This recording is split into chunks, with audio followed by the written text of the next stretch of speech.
reminders of our heavenly home.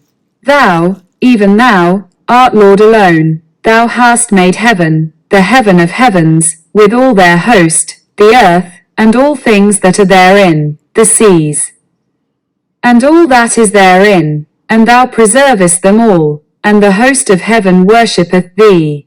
Nehemiah chapter 9, 6. There is beauty in the valley's awful grandeur, in the solemn, massive, cleft rocks. There is majesty in the towering mountains that look as if they touch the heavens. There are the lofty trees with their delicately formed leaves, the spires of grass, the opening bud and blossoming flower, the forest trees, and every living thing. They all point the mind to the great and living God. Every faculty of our being testifies that there is a living God. And we may learn from the open book of nature the most precious lessons in regard to the Lord of heaven. In this study the mind expands, is elevated and uplifted, and becomes hungry to know more of God and His majesty.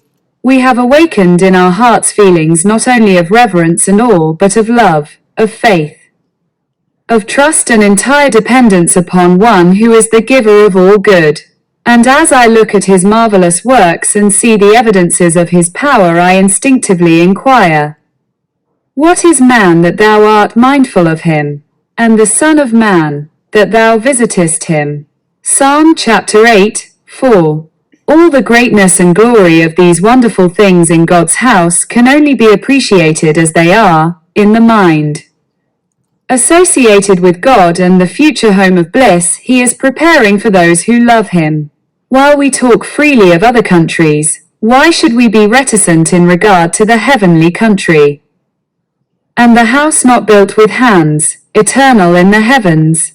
This heavenly country is of more consequence to us than any other city or country on the globe. Therefore we should think and talk of this better, even in heavenly country. And why should we not converse more earnestly, and in a heavenly frame of mind, in regard to God's gifts in nature? He has made all these things, and designs that we shall see God in His created works.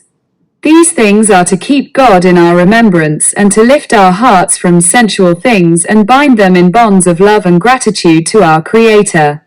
Amen.